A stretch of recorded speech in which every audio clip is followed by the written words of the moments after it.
Bonjour, aujourd'hui j'avais envie de vous parler de l'avant-conception. Comment se préparer pour la venue d'un bébé? Que faut-il faire? Y a-t-il des choses sur un plan alimentaire, physique, psychique? Voilà, on va essayer de voir un petit peu tout ça. Et puis aussi comment optimaliser ses chances d'être enceinte. Dans un premier temps, le désir d'enfant est là, dans le couple.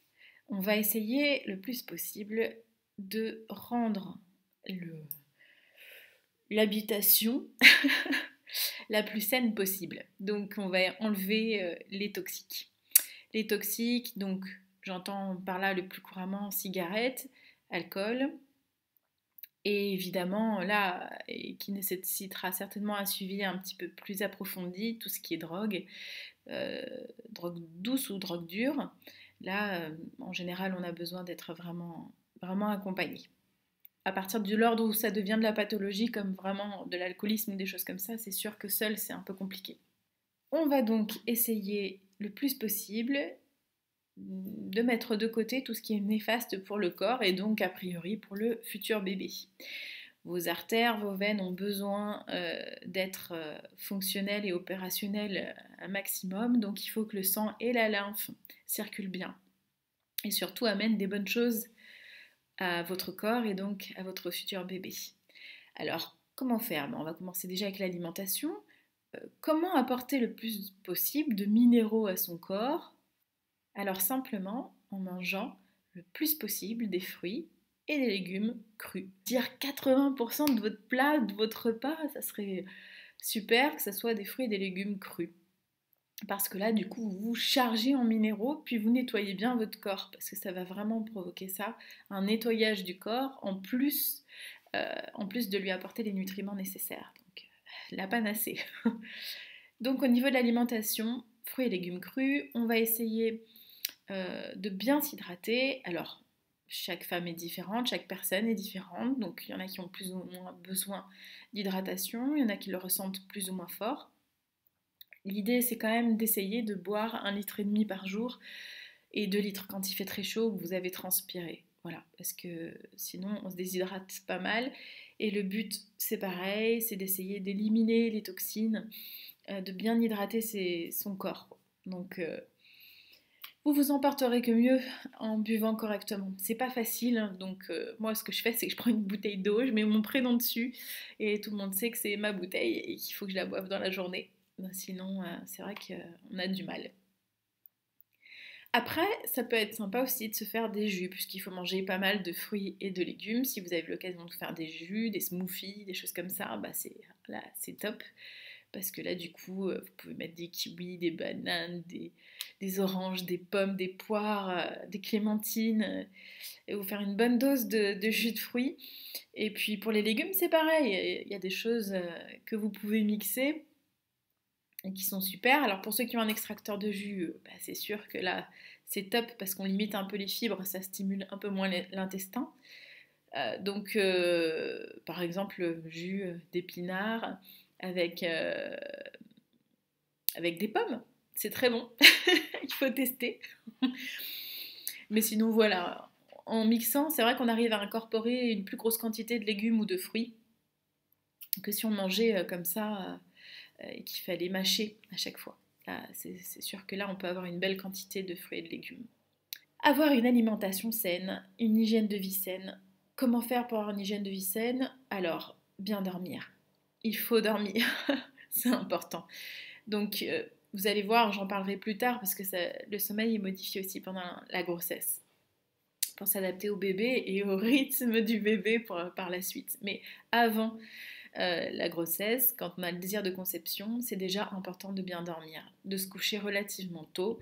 Alors quand je dis tôt, essayez de voir pour pas trop tarder, passer 10 heures, ça pour moi c'est tard. Donc il faut que vous essayiez de vous coucher avant 10 heures. Il faut au moins, c'est sûr, les 8 heures de sommeil pour pouvoir être vraiment bien en forme. Ensuite, sortir un petit peu, ne serait-ce que pour prendre le soleil, 10 minutes. Ça, c'est si vous pouvez le faire, c'est top. Alors les journées en hiver sont très très courtes, très peu ensoleillées, mais voilà, dès qu'il y a un rayon de soleil qui sort, essayez d'en profiter, relever les manches pour avoir les avant-bras au soleil. Voilà, et essayez hop, de prendre le moindre petit rayon de soleil sur le visage pour, euh, pour fabriquer aussi votre vitamine D. Et puis pour être en forme, ça fait du bien au moral. Ça nourrit aussi la glande pituitaire qui est, si on regarde, elle est là, mais plus en arrière. Si vous la rechargez avec l'énergie solaire, bah, du coup, vous verrez, vous vous en sentirez que mieux. Et ensuite, ce qui est important, c'est de se sentir bien dans son corps. Donc moi, je vous conseille les massages. Donc voilà, vous faire masser par votre compagnon ou vous-même. Voilà, vous prenez 5 minutes de votre temps. Alors en général, en tant que femme, on sort de la douche, puis normalement on est censé se mettre une petite crème sur le corps pour bien hydrater. Donc profitez-en pour hop, vous masser les jambes, les pieds, voilà. Essayez de voilà, de vous réapproprier si c'est pas déjà fait votre corps pour se sentir bien à l'aise avec. C'est important. Voilà pour l'hygiène de vie grosso modo. Évidemment, là c'est dans les grandes lignes, mais déjà c'est super de pouvoir le faire. Ensuite, comment optimaliser ses chances d'être enceinte? Alors tout simplement, ça va être aux alentours de la date d'ovulation. Donc si vous avez des cycles réguliers de 28 jours, sachez que normalement, vous ovulez au 14e jour. Donc 2-3 jours dans cette période-là, essayez d'avoir des rapports sexuels. C'est pas la peine d'en avoir 10 dans la journée.